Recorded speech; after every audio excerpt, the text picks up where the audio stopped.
Bonsoir madame, bonsoir messieurs, chers amis, bonsoir. Ravi de vous savoir là, au moment où cette édition commence, c'est l'heure de solution. Sur ma page Facebook, Apôtre Samuel Tateux. J'espère que le week-end a été cool, a été agréable. De toutes les façons, nous sommes là. Nous pensons qu'avec la grâce de Dieu, n'est-ce pas, nous passerons 60 merveilleuses minutes. Nous allons prier. Père Céleste, merci pour le privilège. Merci pour ce jour. Merci pour cette autre édition de l'heure de solution. Seigneur, j'implore ta miséricorde sur nous ici en studio. Ta miséricorde sur tous ceux-là qui nous suivent. Jésus, c'est en ton nom que nous sommes là. Et c'est ton sang que nous invoquons. Oui, pour frayer le chemin.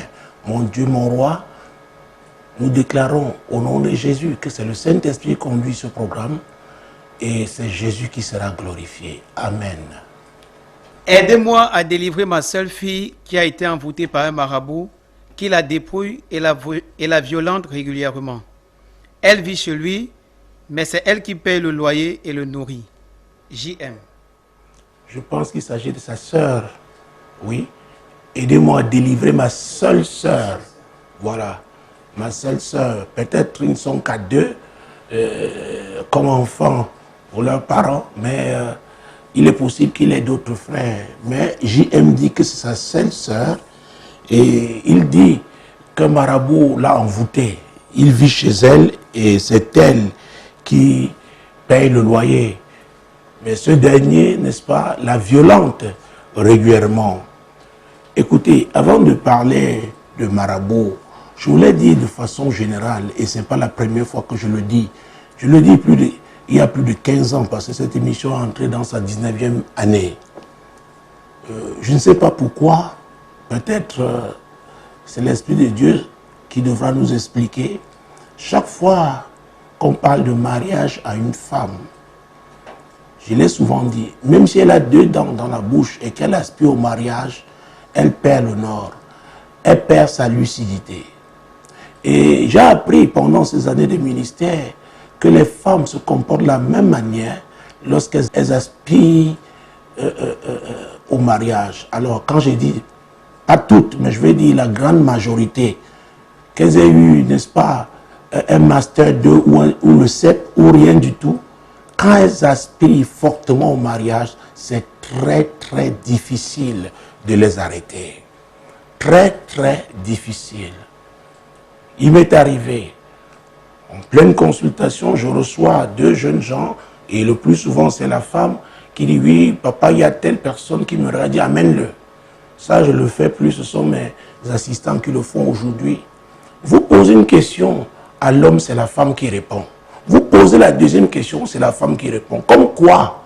Non, laisse-moi dans mon affaire. Alors, si c'est ton affaire, pourquoi tu tiens à ce que le pasteur approuve? Oui, puisque tu as décidé de te marier. C'est très difficile, très très difficile, en tant que famille, que famille chrétienne, famille biologique. Vous savez, nous aimons nos sœurs, nous aimons nos cousines, nous aimons nos nièces. Et nous aimerons les voir heureuses. Et il est difficile d'être jugé parti.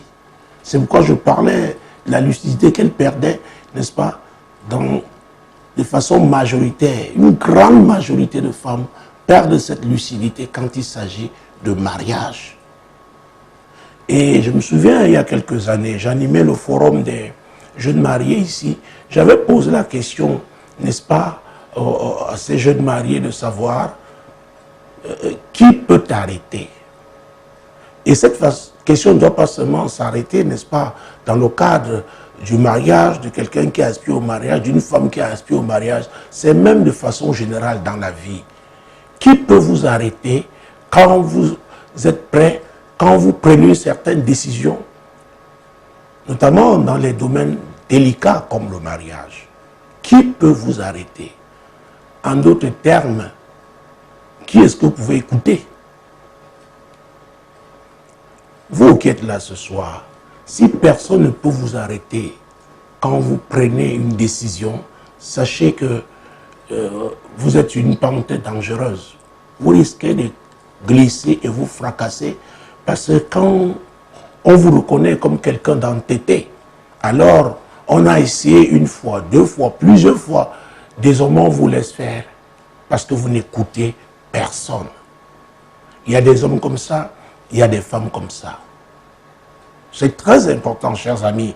Nous sommes des amis, n'est-ce pas, dans le cadre de cette émission. C'est une question que chacun de nous devrait se poser. Qui peut arrêter? Vous savez, chacun de nous peut poser des actes de folie à un moment ou un autre de sa vie. C'est pourquoi l'apôtre Paul a dit que si vous mettez en colère, c'est Éphésiens 4, verset 26, si vous mettez en colère, ne péchez point. Et que le soleil ne se couche pas, n'est-ce pas, sur votre colère. Et le verset 27, et ne donnez pas accès au diable. Je vais vérifier, et si on lit Éphésiens 4, n'est-ce pas, versets 26 et 27. Si vous vous mettez en colère, ne péchez point. Que le soleil ne se couche pas sur votre colère et ne donnez pas accès au diable. Dieu sait, et il parlait par l'apôtre Paul, que nous pouvons nous mettre en colère. Ça peut arriver à chacun d'entre nous. Mais il nous demande de ne pas pécher.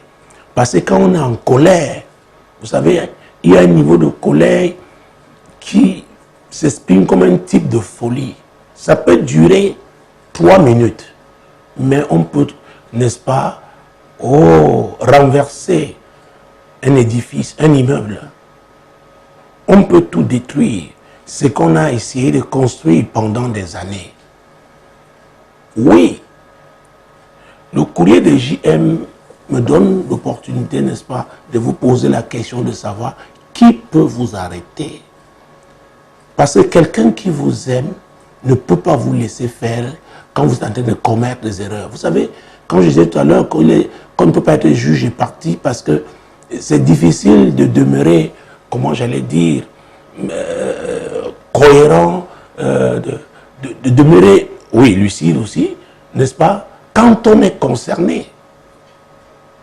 Je me souviens de l'histoire de ce médecin qui me racontait comment elle avait été appelée de toute urgence parce que son frère était tombé.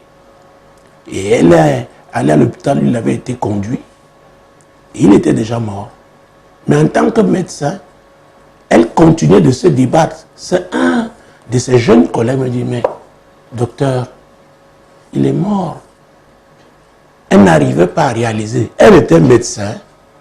Elle a eu à constater des décès. Mais cette fois-là, c'était son propre frère. Ah oui. Qui peut vous arrêter? Parce qu'il a l'influence sur vous. Parce que vous savez qu'il vous aime et vous le respectez. C'est pourquoi nous devons avoir des gens que nous respectons. Et on sait que ces personnes craignent Dieu. On sait que ces personnes nous aiment. Donc quand elles viennent pour nous arrêter, peut-être c'est pour que les 3 minutes passent, afin qu'on ne casse pas tout. C'est très important. Donc JM, il est difficile d'arrêter, n'est-ce pas, une femme qui tient, et souligne ça de 2 traits, qui tient, n'est-ce pas, à se marier. C'est terrible, c'est difficile, très très difficile. On lui dit, oh, cet homme, il ne garde pas les femmes, cet homme est un don juan, cet homme est méchant. Mais, elle dit, les autres ne sont pas moi. C'est parce qu'elles n'ont pas su le maîtriser. Mon Dieu, mon roi. Donc c'est très, très difficile, de façon générale. De façon générale. Mais alors, dans ton cas, n'est-ce pas, il s'agit d'un marabout.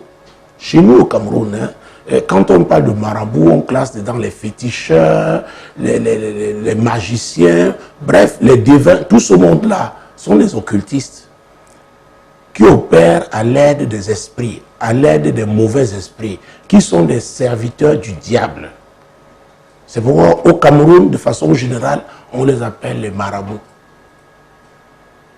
Alors, dans Deutéronome chapitre 18, Deutéronome chapitre 18, nous allons prendre les versets 10, 11, 12 et 13.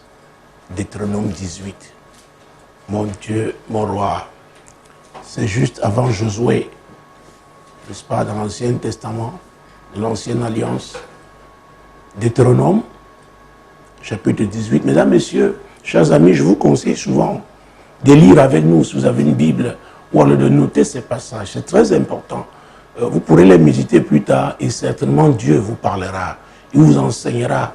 Il entrera en profondeur considérant votre situation personnelle. Ah oui. Deutéronome chapitre 18. Qu'on ne retrouve chez toi personne qui fasse passer son fils ou sa fille par le feu, personne qui exerce le métier de devin, d'astrologue, d'augure, de magicien, d'enchanteur, personne qui consulte ceux qui évoquent les esprits ou disent la bonne aventure, personne qui interroge les morts. Car quiconque fait ces choses est en abomination à l'Éternel, et c'est à cause de ces abominations que l'Éternel, ton Dieu, va chasser ces nations devant toi. Tu seras entièrement à l'Éternel, ton Dieu. Qu'on ne trouve chez toi, c'est très important. Qu'on ne trouve chez toi, il y a deux catégories de personnes. Qu'on ne trouve chez toi, personne qui fasse passer son fils ou sa fille par le feu. Ça, c'était un rite avec Moloch, qui prenait la vie, n'est-ce pas, des jeunes. On lui offrait les jeunes en holocauste. Personne qui exerce le métier de devin, d'astrologue, d'augure, de magicien, d'enchanteur, vous voyez, c'est cette catégorie-là, d'occultiste. Alors, personne qui consulte ceux qui évoquent les esprits. Voilà, ces gens-là évoquent les esprits. Et Dieu dit qu'on ne doit pas les consulter. Et je dois encore le répéter ce soir. Si tous ceux-là qui s'appellent chrétiens cessaient de consulter ces gens, beaucoup fermeraient boutique. Parce qu'il y a des gens qui sont à l'église au dimanche, alors que la veille, ils étaient ces gens-là. La veille, ils étaient au village, n'est-ce pas, consulter les esprits ancestraux. Alors que la Bible déclare qu'on ne doit pas, n'est-ce pas, invoquer les morts en faveur des vivants. Et Dieu dit que ceux qui se retrouvent donc dans ce péché-là, n'est-ce pas, commettent quoi? Une abomination. Une abomination. Alors Dieu s'adresse à son peuple. Dieu ne s'adresse pas là à tous ceux qui sont assis à l'église, parce que tous ceux qui sont assis à l'église dimanche ne sont pas, n'est-ce pas, des disciples du Seigneur.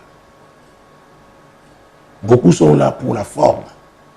Mais quelqu'un qui décide de suivre Jésus, de se soumettre, et c'est le mot, se soumettre, devrait, n'est-ce pas, respecter ces versets bibliques. Alors, pour revenir à JM, JM, je dois te dire de façon franche, n'est-ce pas, qu'il est difficile que ces gens-là envoûtent une femme dans la rue. Le plus souvent, ces gens-là envoûtent leurs clients. Vous voyez que je ne parle pas seulement des femmes. Il y a des hommes qui sont envoûtés par les marabouts. Il y a des hommes qui dépendent tellement de ces gens-là qui ne peuvent rien faire sans les consulter au préalable. Ils sont dépendants. Il y a des familles comme ça. C'est pourquoi, avant de parler de ta sœur, de façon particulière, regarde même à ta famille. Est-ce que vous consultez ces gens-là? Parfois, certains disent qu'on ne consulte que ceux du village d'origine, parce qu'on a confiance en eux. Mais non. On a confiance en eux. Non, non, non. Tous sont des serviteurs du diable. Dieu l'a dit. Et qu'on ne devrait pas le faire. Qu'on ne devrait pas. Il y en a qui vont chez les astrologues. Il y en a qui ne peuvent pas sortir le matin sans suivre un programme qui parle de l'horoscope. Et ils sont à l'église. Vous voyez, nous avons lu tout à l'heure Éphésiens 4, versets 26 et 27. Et le verset 27 disait, « Et ne donnez pas accès au diable. » Et ne donnez pas accès au diable. Parce que quand le diable entre, Jésus a dit que le voleur ne vient que pour voler, égorger et détruire. Qui est le voleur? C'est le diable. Donc quand il entre, vous ne pouvez pas, n'est-ce pas, le circonscrire.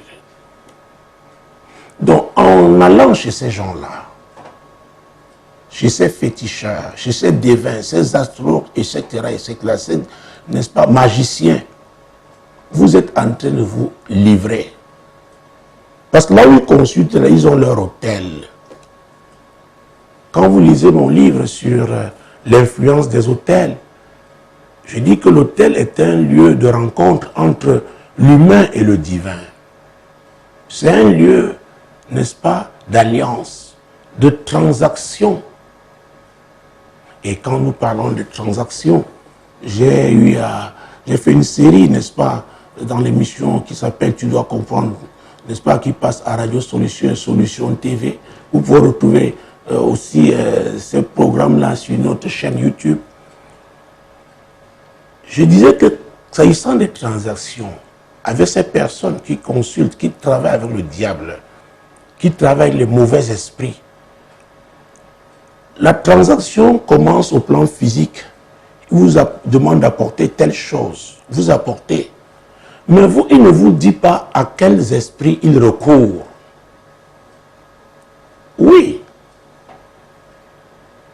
Dans nos villages, n'est-ce pas, dans nos quartiers, n'est-ce pas, on voit des chefs de famille qui amènent leurs enfants, n'est-ce pas, chez des féticheurs pour les blinder.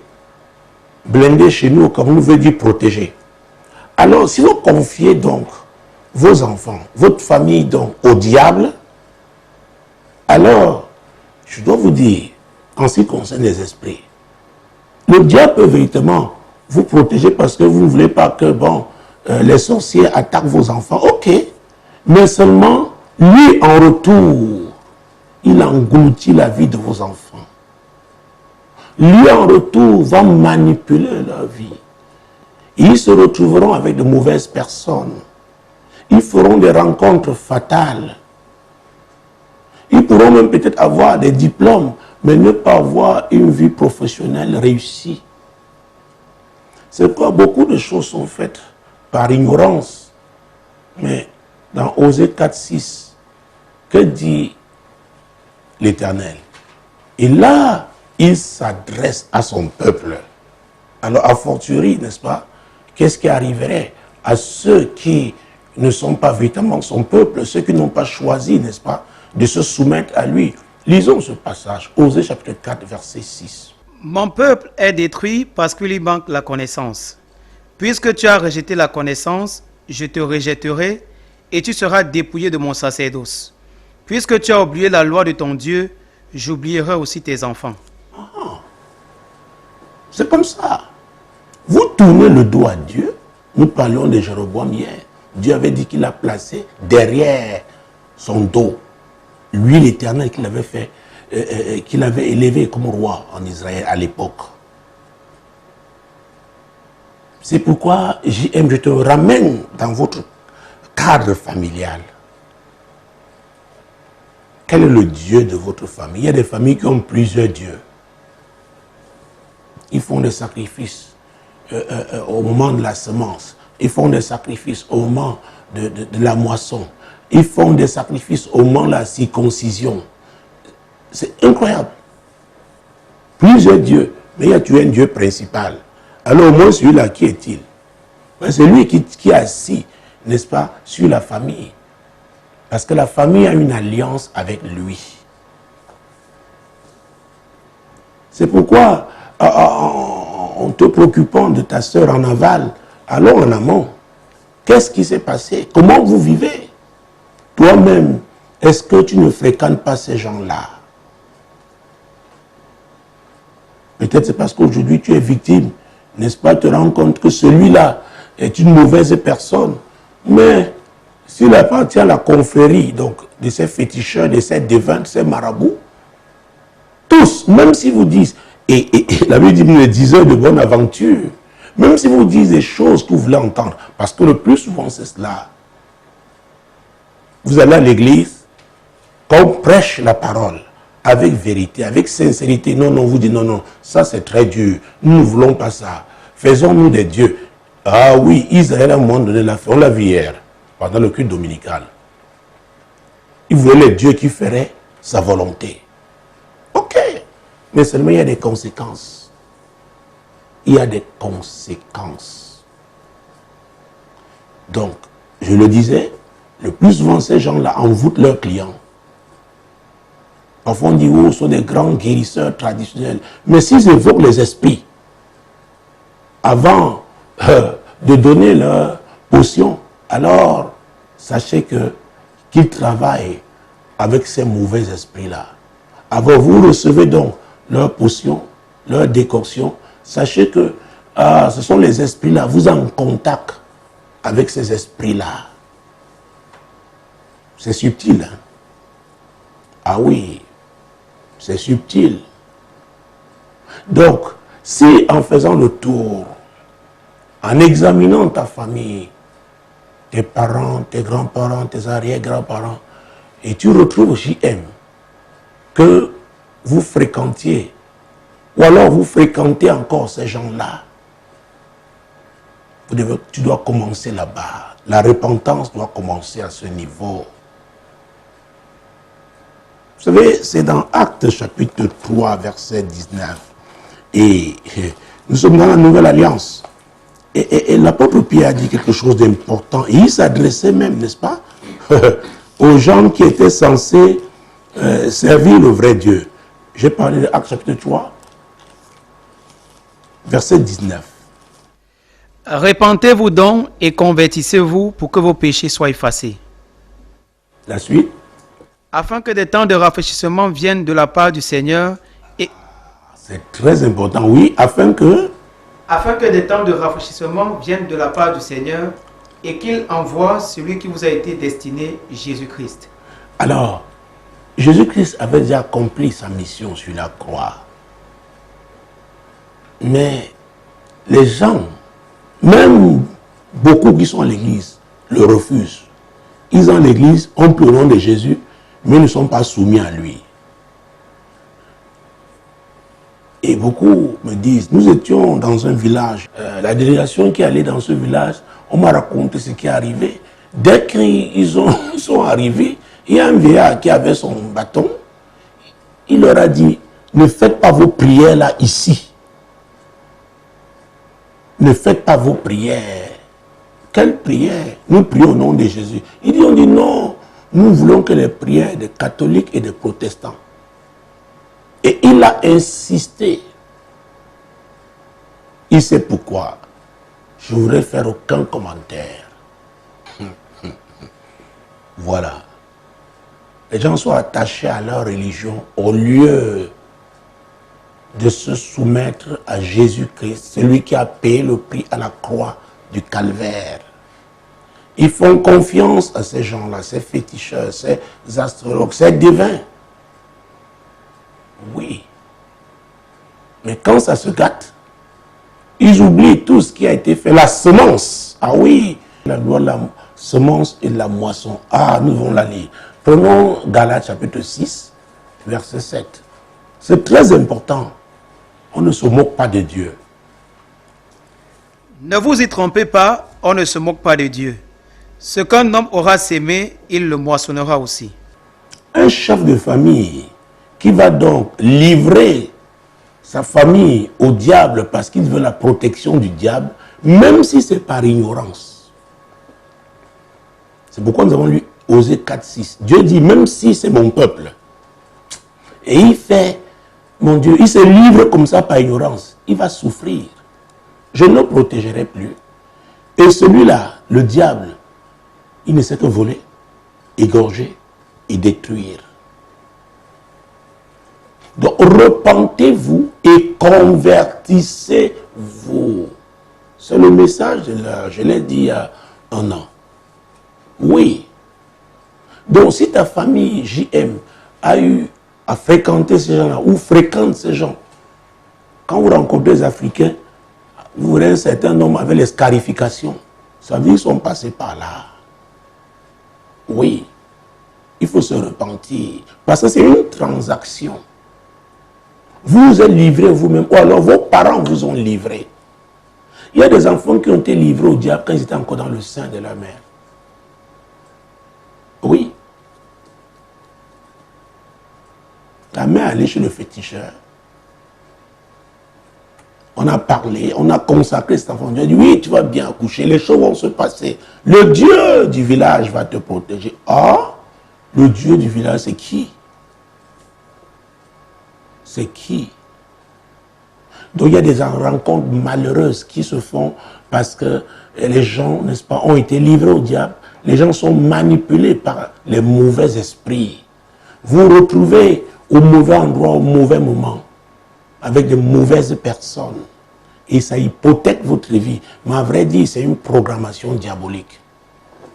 C'est pourquoi quand on donne sa vie à Jésus, à vrai dire, on doit se soumettre à lui. C'est pourquoi nous parlons aussi de délivrance. Parce que Jésus doit déprogrammer ce qui avait été programmé. Parce que David, autant pour moi, David disait dans le psaume 139, verset 16, « Quand je n'étais qu'une masse informe, tes yeux me voyaient. Sur ton livre était écrit tous les jours de ma vie, avant qu'aucun d'eux n'existât. » Alors, si le père de David, Isaïe, qui avait 8 fils, allait donc chez un féticheur pour que le féticheur protège sa famille, alors les esprits là devaient manipuler, n'est-ce pas, la vie des enfants de cette famille. Je le dis pour que vous compreniez que parfois, ces enfants-là ne sont que des victimes. Ta sœur ne peut être qu'une victime. Ah oui. Et il y a des familles où, bon, elles sont rares, hein, qui ne fréquentaient pas ces gens-là, mais les mauvaises connexions.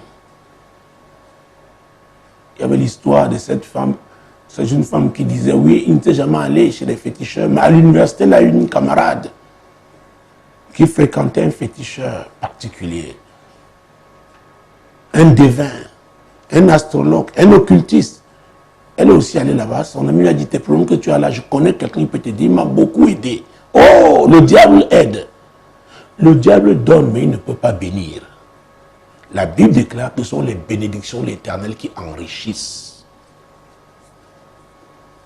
Donc ce que tu reçois du diable, oh mon Dieu, mon roi, donc toi, en allant là-bas, c'est une semence, tu as sémé, tu vas moissonner. Alors il peut s'agir aujourd'hui d'une moisson. Ce que ta soeur vit aujourd'hui, le fait qu'elle soit en captivité, soit une moisson qui vient d'une semence familiale ou alors d'une semence personnelle. Et n'oubliez pas que Jésus a rappelé, n'est-ce pas, le symbole du mariage, la portée du mariage. Nous sommes là dans Matthieu chapitre 19, n'est-ce pas? Nous allons prendre les versets 4 et 5.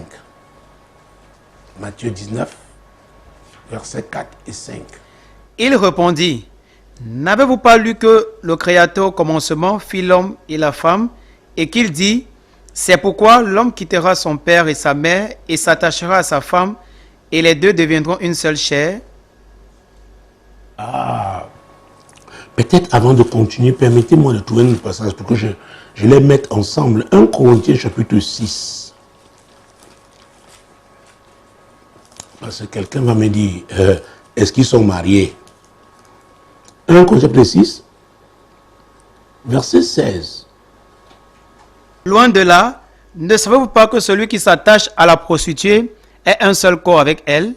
Car, est-il dit, les deux deviendront une seule chair. Oh, mon Dieu, mon roi. Vous voyez? La prostituée est une femme qui s'offre à celui qui lui donne ce qu'elle désire. C'est pour dire quoi? Tout acte sexuel est un acte de mariage, est une alliance entre deux personnes. Et si la personne est maudite, vous prenez votre part de malédiction. Et ne me dites pas que le contraire est possible, parce que c'est le péché. Il n'y a pas la bénédiction dans le péché. Voilà. Alors, tu dis que ce monsieur était un marabout, ta soeur vit chez lui.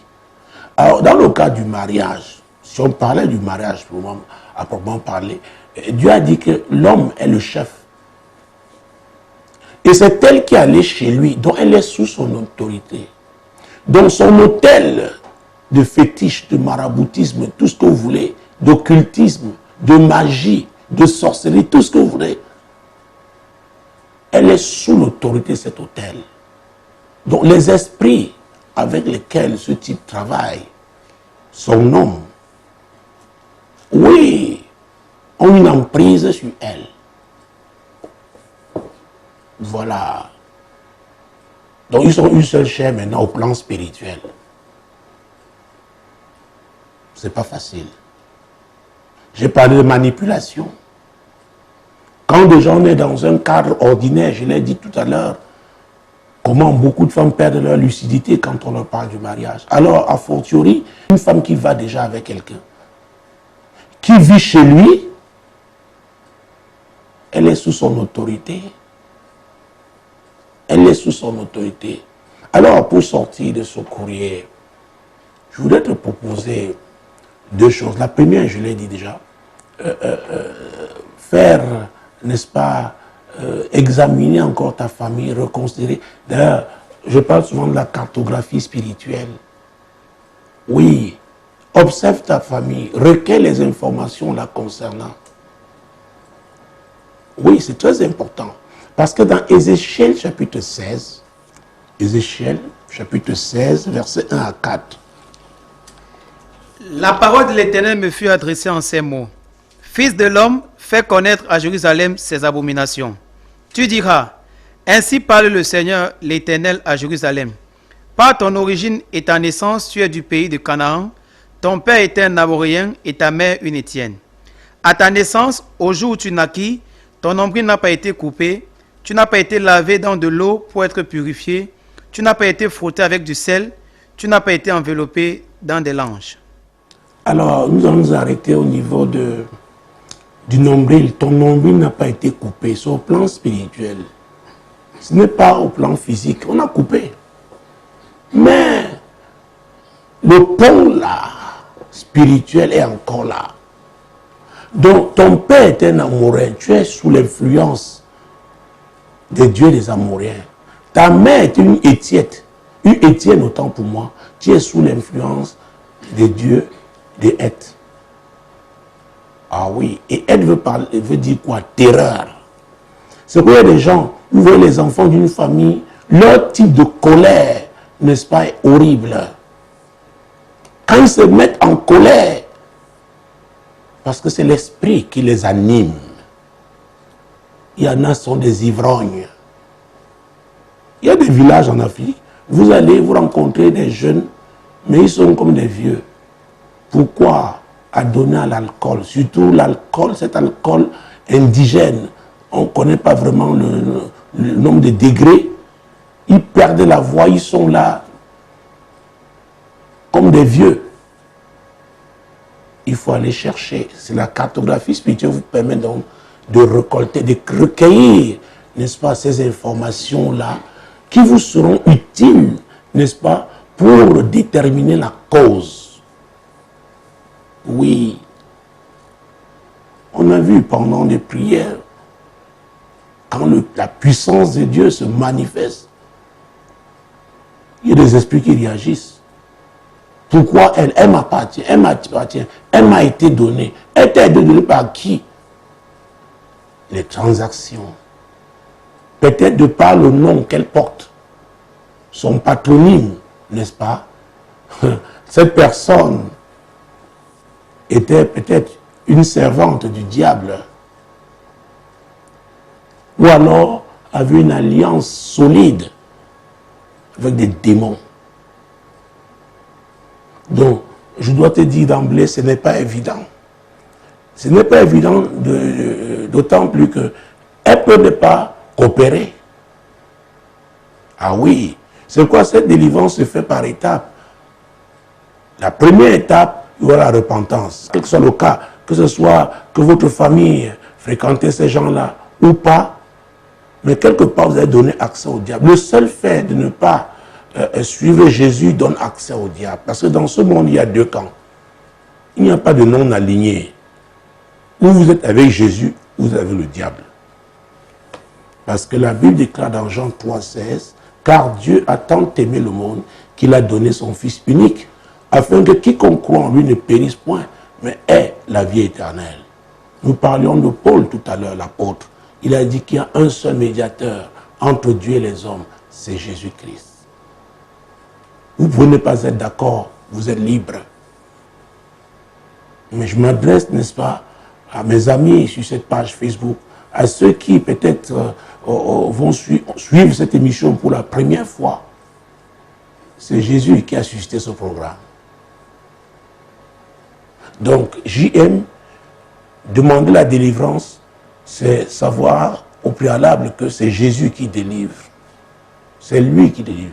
Il est venu libérer les captifs. Et il a confié ce ministère à son Église. Donc, tous les membres de l'Église, tous les chrétiens, Jésus leur a dit, voici les miracles. Ah oui, c'est très important. C'est Marc chapitre 16. Marc chapitre 16.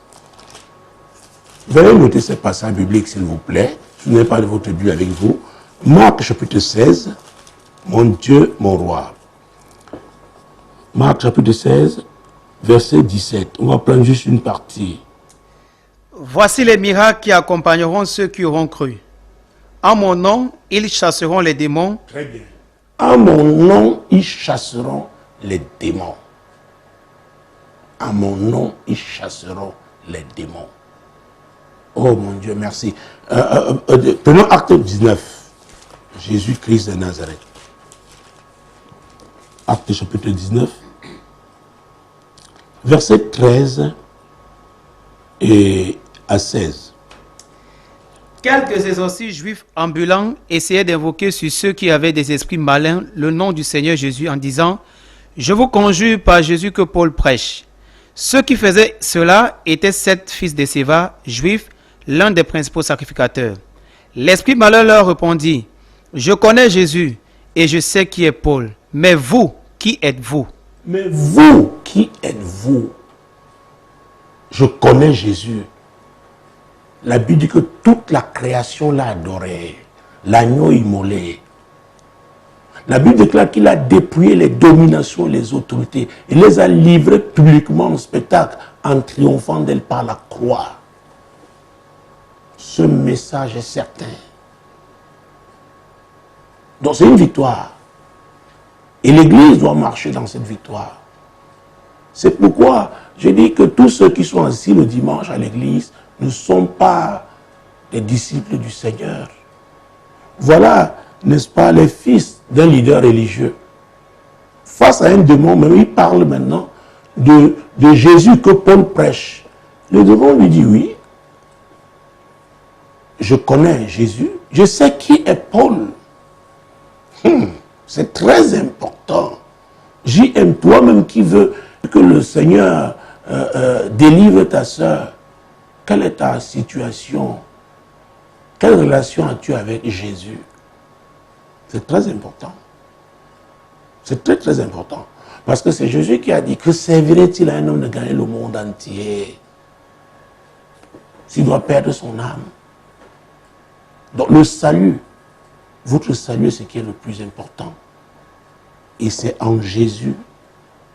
Avant même de vous préoccuper de votre soeur, rassurez-vous.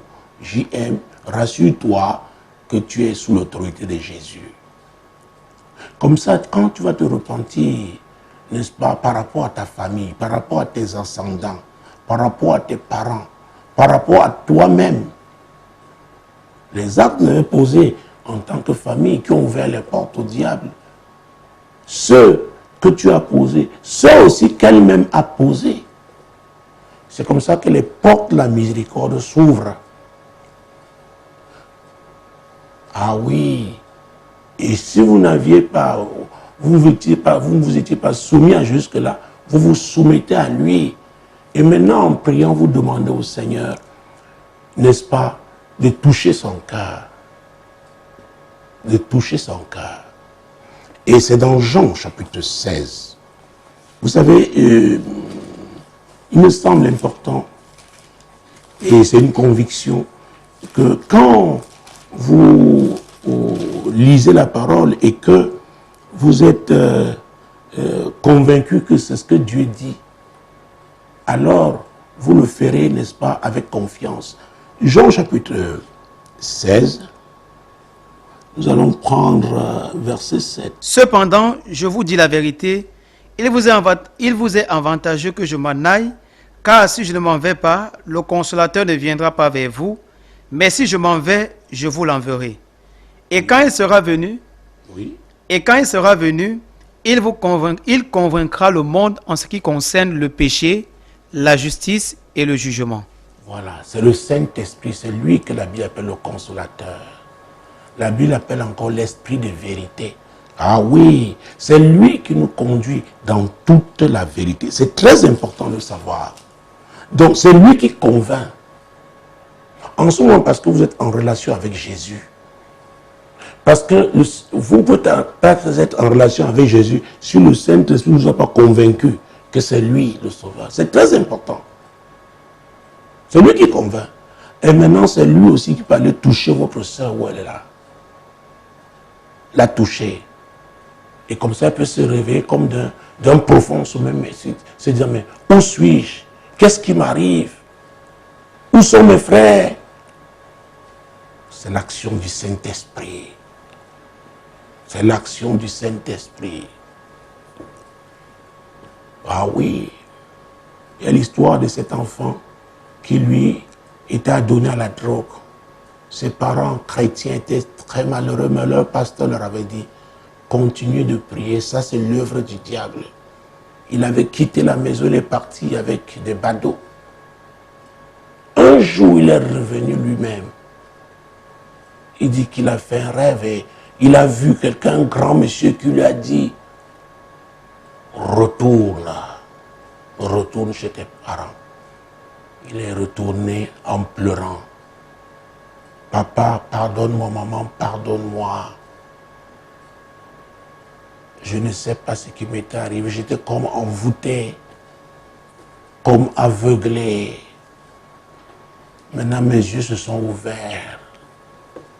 Ah oui, c'est très, très important parce que Jésus a dit, si deux d'entre vous s'accordent pour me demander une chose quelconque, je le ferai. Alors, quand tu auras cru, tu seras soumis au Seigneur Jésus, si tu ne l'as pas encore fait, engage-toi à une église, demande-lui où il doit te conduire, dans quelle église. Comme ça, tu poseras aussi tes problèmes, n'est-ce pas? Tes frères chrétiens, le pasteur, ils te soutiendront. Oui, ils te soutiendront.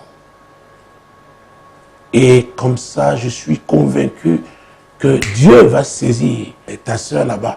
Et Dieu a plusieurs manières d'agir. Il peut troubler ce marabout et il la met dehors. Oui, il dit, je ne veux plus de toi, va-t'en. Pourquoi? Parce que quand nous prions, nous invoquons le feu, nous sommes loin d'imaginer les dégâts que ce feu cause. C'est pourquoi il y a des gens qui interdisent qu'on écoute Radio Solution dans leur maison. Et notamment la nuit, parce que ça les perturbe. Parce que c'est le Saint-Esprit qui opère. Il est l'esprit de lumière. Quand il se manifeste, les ténèbres s'enfuient. Donc JM, pour conclure, je me suis intéressé à toi parce que tu peux être la porte du salut pour ta famille si tu es le seul encore qui est sauvé ou si tu ne l'étais pas. En devenant le premier, n'est-ce pas, tu seras le premier du salut dans ta famille et tu pourras te tenir donc pour ta sœur. Pour ta sœur. Donc ne désespère pas. La Bible déclare que Jésus est le même hier, aujourd'hui et éternellement. Quand nous lisons l'évangile de Marc, notamment son chapitre 5, nous avons l'histoire, n'est-ce pas, de ce monsieur, ce fou de Gadara. Oui, quand Jésus est arrivé sur l'autre bord avec ses disciples, ce monsieur vint pour se prosterner. Oh Jésus, tu es le Fils de Dieu. Ne me tourmente pas. Oui. On ne sait pas combien de personnes avaient prié pour cet homme. C'est pourquoi vous voyez les pasteurs, quand ils préparent leur réunion, ils prient par rapport, n'est-ce pas, à l'auditoire, par rapport à ceux qui assisteront au culte. Si c'est un culte qui est radiodiffusé, mon Dieu, ou télédiffusé, alors ils prient pour les auditeurs, pour les téléspectateurs. Ils demandent au Saint-Esprit de toucher Et c'est ce que je te demandais maintenant. Mon Dieu, mon roi, Saint-Esprit de Dieu, ceux qui sont en train de suivre ce programme, ou même qui le feront en différé, quel que soit le jour, le mois, l'année, Saint-Esprit agit, ces internautes, touche-les. Beaucoup sont aveuglés. Seigneur, que les écailles tombent de leurs yeux. Touche-les. Saisis-les, Seigneur. Ceux qui sont comme aveuglés, envoûtés. Seigneur, tu es Dieu. Visite-les. Et ce soir, je commence avec JM. Je ne sais pas s'il est déjà véritablement un chrétien. Mais Seigneur, visite-le aussi. Visite-le aussi. Et pour sortir de ce courrier, Seigneur, je voudrais te demander d'exaucer tout cela qui prient par rapport à leurs parents, par rapport à leurs frères. J'ai parlé d'un enfant qui était, n'est-ce pas, sous l'emprise de la drogue. Il y en a, c'est la prostitution. Il y en a, c'est le vol. Tu as parlé d'Elvis l'autre jour, qui était un repris de justice. Et tu lui disais qu'il ne fallait pas qu'il continue dans cette voie-là. Parce que la prochaine fois qu'il se retrouverait en prison, ce serait fatal. Saint-Esprit, touche mes amis. Oui, dans le cadre de ce programme, mes amis sur Facebook, touche-les, Seigneur. Délivre-les de toute cécité spirituelle. Rends-les hypersensibles au Saint-Esprit, mais surtout, prompt à lui obéir. Merci, Seigneur. Merci, Saint-Esprit. Nous allons procéder à la lecture du deuxième courrier. S'il vous plaît, pouvez-vous m'expliquer pourquoi chaque fois que je vois en rêve la femme de mon pasteur de Yaoundé, mes choses se gâtent? J'ai raté 3 grosses opportunités à la dernière minute. Rose. Rose. Vous savez, j'aime m'intéresser aux gens qui écrivent d'abord. C'est très important, Rose. Tu étais dans une église à Yaoundé. Ce qui veut dire qu'aujourd'hui, je n'ai plus à Yaoundé. Ce n'est pas à partir d'où tu nous écris. Mais la question qui me soit permis de la poser, cette question, quelle relation avais-tu avec la femme du pasteur de Yaoundé? Pourquoi je pose cette question? Je dois vous dire aujourd'hui, si vous ne le saviez pas avant, il y a des gens qui tournent en rond dans la foi, font un tourisme dans le corps de Christ, d'église en église, et leur vie ne change pas. Et pour un certain nombre, ça dépend des relations, n'est-ce pas, que ces personnes-là ont eues avec leurs leaders, les leaders qu'ils ont eus. Je dois vous avouer, et ça, si ça peut permettre à beaucoup de changer, les femmes de pasteurs sont très méprisées dans le ministère. Quand vous entendez les gens parler d'elles, et notamment les femmes, c'est terrible. C'est terrible. Et je me souviens de l'histoire de cette femme. Elle était même le leader de l'intercession, n'est-ce pas, dans une église que je ne citerai pas ici. Elle avait dit qu'elle prie seulement pour son pasteur et non pour sa femme. J'ai dit ça, c'est la sorcellerie. Nous venons de lire Matthieu 19, versets 4 et 5, n'est-ce pas, dans le précédent courrier. Lorsque nous traitions, n'est-ce pas, nous nous penchions sur le précédent courrier. Jésus a dit qu'ils deviendront une seule chair. Alors, les femmes, dites-moi, comment pouvez-vous prier pour votre pasteur et ne pas prier pour sa femme? C'est sérieux? C'est honnête? Ça, ce sont des incantations. C'est la sorcellerie à l'église. Ah oui. Or, pourtant, les femmes de pasteur, quand vous voyez, elles vous portent dans la prière. Elles vous portent dans la prière. Vous êtes loin d'imaginer la portée de ce sacerdoce. Ah oui. On ne peut pas être femme de pasteur si on n'est pas une femme de prière. Ce n'est pas possible. Et j'allais dire une intercesseuse, c'est mieux. Parce qu'il y a beaucoup de prieurs, de prieuses. Et je parlais toujours de prières folkloriques. Mais j'insiste sur, n'est-ce pas, les intercesseuses. Une femme de pasteur doit être une intercesseuse. Elle prie, elle va jusqu'au bout. Mais malheureusement, parce que le diable est malin, il est rusé, il arrive à manipuler donc les gens à l'église, et beaucoup plus les femmes, les amenant à murmurer contre la femme de leur pasteur, à les mépriser. C'est terrible ce que je dis. Ce n'est pas seulement au Cameroun, en Afrique, c'est dans le monde entier. Ce que je dis là. Parfois on trouve que oui, elle ne sait pas se mettre, elle ne sait pas se maquiller, elle n'est pas à sa place. Oui, tout est grâce. Tout est grâce. Alors ma question, Rose, c'est de savoir quel type de relation entretenais-tu avec la femme de ton pasteur?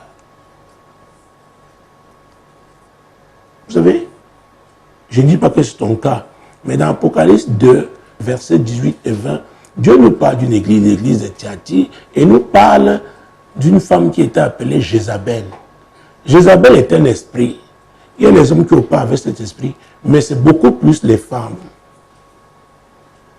Un esprit de séduction, un esprit de manipulation. Oui, à l'église. À l'église. Donc il faut faire très attention. C'est pourquoi j'insiste sur la repentance.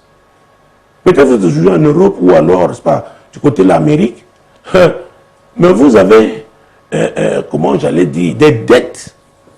Les dettes, ce n'est pas seulement en termes d'argent.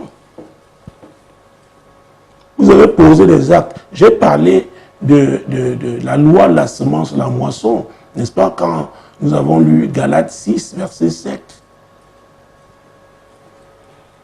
Alors, les femmes de pasteurs qui sont là, gémissent devant le Seigneur.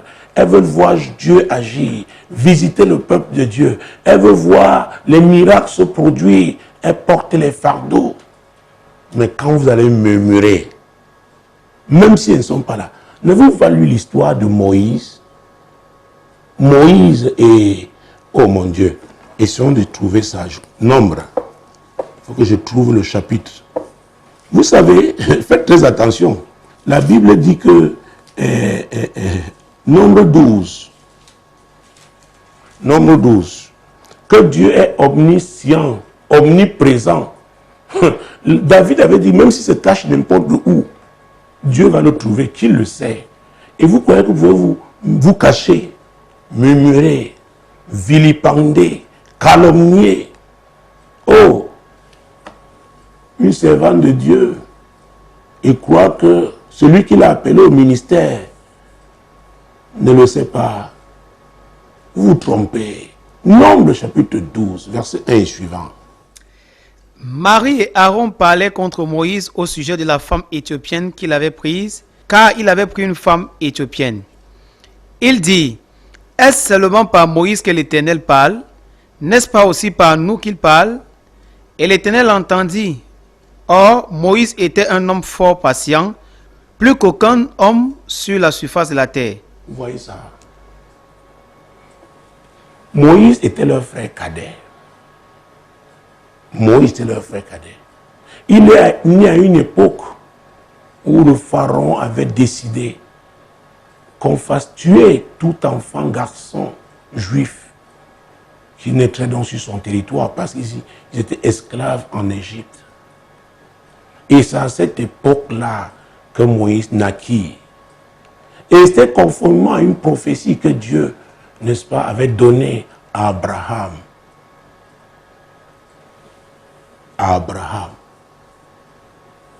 L'arrière-grand-père de Lévi. Parce que la Bible nous dit au chapitre, quand on lit Exode chapitre, je crois 2 verset 1, un homme de Lévi a pris pour femme une fille de Lévi. Donc, mon Dieu, Moïse venait de la tribu de Lévi. Et voilà ses frères biologique, ses frères aînés, qui, mon Dieu, mon roi, il parle contre loin de Dieu. Parce que loin de Dieu a fait un choix, il a choisi d'épouser une femme éthiopienne. Et c'est pourquoi je dis souvent aux gens que Moïse a eu une deuxième femme. Parce que ce n'était pas la fille de Jéthro. Maintenant, il parle contre Moïse. Et Moïse, alors, lui, il était absent. Mais la Bible dit qu'il était l'homme le plus patient de la terre. Nous n'avons pas le temps de parler de Moïse. Vous savez comment il a terminé son ministère sur la terre. À cause de la colère. Il n'est pas entré au pays de Canaan, physiquement parlant. Pourquoi les gens l'ont poussé? Donc il y a la provocation même à l'église. L'homme le plus patient de la terre, mais ce sont ses propres frères qui le contestent. Oh mon Dieu, mon roi. Verset 4. Soudain, l'Éternel dit à Moïse, à Aaron et à Marie, allez, vous trois, à la tente d'assignation. Et ils y allèrent tous les trois. L'Éternel descendit dans la colonne de nuée et il s'étend à l'entrée de la tente. Il appela Aaron et Marie qui s'avançaient tous les deux. Et il dit, écoutez bien mes paroles. Lorsqu'il y aura parmi vous un prophète, c'est dans des visions que moi l'Éternel, je me révélerai à lui, et c'est dans un songe que je lui parlerai. Il n'en est pas ainsi de mon serviteur Moïse. Il est fidèle dans toute ma maison. Je lui parle bouche à bouche, je me révèle à lui sans énigme, et il voit une représentation de l'Éternel. Pourquoi donc n'avez-vous pas craint de parler contre mon serviteur Moïse? La colère de l'Éternel s'enflamma contre eux, et il s'en alla. Oui. La nuée se retira de dessus la tente, et voici, Marie était frappée d'une lèpre blanche comme la neige. Ah, vous voyez, Dieu s'est fâché. Moïse n'était pas là. Dieu a dit, faites attention, je suis souverain. J'aime qui je veux. Je ne demande pas la vie d'un homme, d'une femme avant d'appeler quiconque. D'où vient-il? D'où vient-il? Quand vous parliez contre mon serviteur, Moïse n'était pas là, mais Dieu était là. Il faut faire très attention. Je rappelle souvent aux gens qui viennent ici faire les prières de quiconque. Je leur dis que faites très attention. Vous pouvez faire la prière de quiconque, vous priez contre vous-même. Vous priez, vous accordez avec quelqu'un, mais la prière là, parce que quand vous dites quiconque veut détruire cette église, vous avez oublié que avant-hier, vous avez murmuré contre le pasteur, contre sa femme, contre les anciens. Oui, vous les avez découpés en morceaux. Maintenant, vous venez, oh, quiconque, vous priez contre vous-même. Pourquoi venez-vous perdre le temps à l'église? Je ne t'accuse pas, Rose, mais je prends ton courrier, n'est-ce pas, pour parler à beaucoup, que les gens fassent attention. On doit avoir la crainte de Dieu.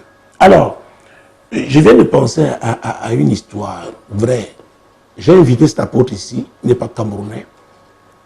Et il nous a raconté cette histoire. Il a amené des jeunes pasteurs avec lui dans une tournée en Afrique du Sud. Il y a cela, autour de 2005 par là. Et vraiment, c'était merveilleux. Et il y a un d'eux qui a commencé à être orgueilleux parce que pendant la tournée, vraiment, les gens l'ont apprécié et tout. Il lui a dit, fais attention, les choses ne font que commencer pour toi. C'est l'humilité qui précède la gloire. Ah, lui, il s'est hérité parce qu'il était éloquent et tout. Il est parti, par derrière, il allait demander le visa au Haut Commissariat d'Afrique du Sud, à Abuja. Et la veille du jour, il avait un rendez-vous là-bas, où il devait aller là-bas. Il a fait un rêve. C'est-à-dire, l'officier d'immigration, dans son, comment on appelle ça, c'est comme, oh mon Dieu, un comptoir, il était là. Dans le rêve, c'est son apôtre qui était assis là. Il a mis refus. Il allait, c'est ce qui s'est passé. Il reprend, pareil. Il a couru s'agenouiller en pleurant. L'apôtre là n'était même pas au courant. Il ne savait pas qu'il devait voyager. Il ne savait pas qu'il avait un projet voyage. Parce qu'on l'a aussi invité. Il a noué ses relations par derrière. Maintenant, il voulait repartir. Il a méprisé celui qui lui a ouvert les portes. Il faut faire très attention.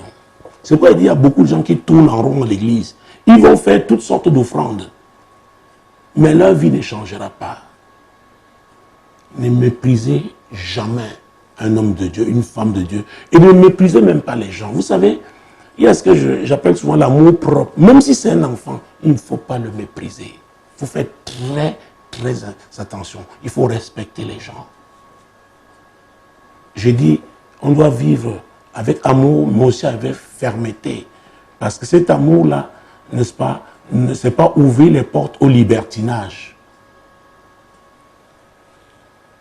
Donc, chaque fois que tu dis tu as une opportunité, alors on n'a même pas le temps. Je voudrais demander que tes choses-là, c'est quoi? Tes choses se gâtent. Et il y a une autre explication aussi. Peut-être Dieu utilise la femme de ton pasteur là comme un ange qui vient te dire que la voie que tu veux prendre là n'est pas bonne. Mais tu t'entêtes. C'est possible. Vous savez, c'est un peu pas tu prends ça du mauvais côté. Nous avons Paul, n'est-ce pas, embarqué dans ce navire qui avait pour destination Rome parce qu'il avait demandé d'être jugé, n'est-ce pas, par César. Il avait déconseillé, n'est-ce pas, au capitaine de prendre la mer à cette période-là. C'était l'approche de l'hiver, n'est-ce pas, le temps était mauvais. Mais comme il n'était qu'un prisonnier, enchaîné même, on n'a pas tenu compte de ce qu'il a dit. Ils sont jetés en mer et, mon Dieu, ils sont lancés dans une aventure périlleuse. Après 14 jours, personne n'avait mangé dans ce navire. Parce que les amis, quand vous voyez la mort arriver, vous perdez l'appétit. Et un ange du Seigneur lui a rendu visite dans ce navire alors qu'il était prisonnier, enchaîné.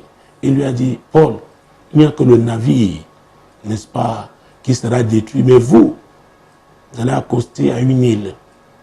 Et Paul s'est levé courageusement. Il a parlé à tout le navire.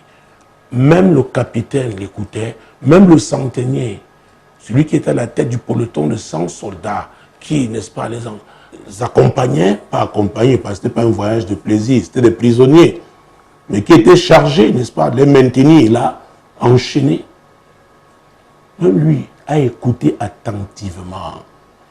Il dit qu'un ange du Dieu à qui j'appartiens m'a parlé. Dieu peut utiliser l'image de la femme du pasteur comme un ange qui vient t'avertir.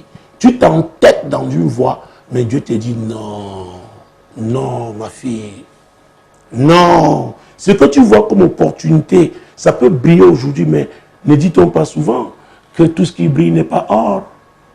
Il faut faire très attention. Alors, si tu avais eu de mauvaises relations avec elle, et ça peut même arriver que vous vous êtes mal séparés, peut-être même pas avec elle seulement, peut-être tu as quitté cette église dans de mauvaises conditions. Écoute, essaie d'arranger ça. Je sais de quoi je parle. Vous savez, on n'a pas le temps, mais c'est bien de prendre ça. Parce que les gens diront qu'on parle de l'ancienne alliance. Parce que Élisée a maudit Géasi. Il a dit la lèpre sera. Oh, son partage, lui et sa postérité. David a maudit Joab, son cousin. Il a dit la lèpre sera votre partage. Ah oui, c'est pourquoi quand on pousse les gens, ah oui, ils peuvent dire ou faire ce qu'ils n'entendaient pas faire ou dire. Nous sommes dans Jean pour qu'on voit Jésus qui est Nazareth. Jésus était déjà, avait été crucifié, Jésus ressuscité. Chapitre 20, mon Dieu, mon roi. Versets 21 à 23. Jésus leur dit de nouveau, la paix soit avec vous, comme le Père m'a envoyé, moi aussi je vous envoie. Alors, après ces paroles, il souffla sur eux et leur dit, recevez le Saint-Esprit. Ceux à qui vous pardonnerez les péchés, ils leur seront pardonnés, et ceux à qui vous les retiendrez, ils leur seront retenus. C'est ce que Jésus dit. Vous pouvez faire chacun une déclaration. Dieu regarde et dit, oh, Cette déclaration a un fondement. Tu as méprisé ma servante, tu as méprisé mon serviteur, tu as méprisé cet ancien à l'église qui paye le prix. Alors, ce qu'il a dit là, ce sera ton partage. Faisons très attention. Le pouvoir de la vie et de la mort, c'est sur la langue. Du temps de Jérémie, on a dit, tuons-le avec la langue. Tuons-le. La langue est une arme redoutable. Il faut faire très attention. Donc, je t'ai donné quelques éléments, j'ai épuisé mon temps. Essaye de voir. Essaye de voir. Et là où tu es, parle-en à ton pasteur. Peut-être que c'est difficile de retourner là où tu es allé. Le pasteur peut être un médiateur, ton pasteur actuel. C'est très, très important. Ou alors, Dieu peut l'utiliser pour t'éclairer davantage. Mesdames, Messieurs, je voudrais prier pour tous ceux-là, vraiment, qui ont eu des problèmes avec leurs dirigeants chrétiens dans le passé. Peut-être c'était des incompréhensions. Peut-être c'était leurs actes de folie, de mépris, leurs actes irrespectueux. Je veux prier pour que le Saint-Esprit convainque chacun. Si quelque part, tu as commis un tort, tu as vraiment nié les gens, tu as des gens qui avaient autorité sur toi, des gens qui t'ont porté dans la prière, qui t'ont rendu service. Ce n'est pas seulement l'église. Je me souviens, ça c'était dans la compagnie, n'est-ce pas, qui gère les aéroports chez nous. Un monsieur, c'était un chef traditionnel. Il était sur le point de prendre sa retraite. Il y avait quelqu'un de la même région que lui qui œuvrait depuis pour prendre sa place. Il l'a appelé, il lui a dit, tu sais, je prends bientôt ma retraite. Mais comme j'enlève mon chapeau, je le frappe sur ma table. Tu n'occuperas pas ce poste. Oh, on a pris une autre qui avait la grâce de Dieu sur elle pour le mettre là. Il faut faire très attention. Il faut mépriser personne. Ne méprisez pas les autorités que Dieu a établies. Ne méprisez pas vos aînés. La hiérarchie, même au plan professionnel. Ah oui, celui-là peut ne pas avoir ton niveau universitaire, mais pour le moment, il est là. Fais attention, respecte cette autorité. C'est très, très important. Donc, ma prière, c'est que quiconque souffre aujourd'hui, je prie afin que le Saint-Esprit le convainque et qu'il essaie de réparer, n'est-ce pas, sincèrement, ce qu'il a fait pour que sa situation se débloque. Et enfin, je veux prier pour tous mes amis sur Facebook. Mesdames, Messieurs, je ne sais pas quel est votre problème au jour d'aujourd'hui. Je ne sais pas quel est votre souci. La conjoncture est difficile. Ce que vous demandez à Dieu là, parce que Dieu a dit par l'apôtre Paul, qui reprenait cette prophétie d'Ésaïe, au temps favorable, je t'ai exaucé. Au jour du salut, je t'ai secouru. Voici maintenant le temps favorable. Voici le jour du salut. Père, au nom de Jésus, je prie pour ma famille sur Facebook. Seigneur, tu dis qu'il y a un temps pour tout. Seigneur, ce temps de visitation, ce que mon ami là doit avoir en cette saison qui vient de toi. Seigneur, je prie au Dieu pour qu'il reçoive ce miracle. Qu'il reçoive ce miracle au nom de Jésus. Qu'il saisisse cette opportunité au nom de Jésus. Seigneur, je bénis ma famille sur Facebook ce soir encore au nom puissant de Jésus. Merci d'avoir été là. Shalom. Que le Seigneur vous bénisse.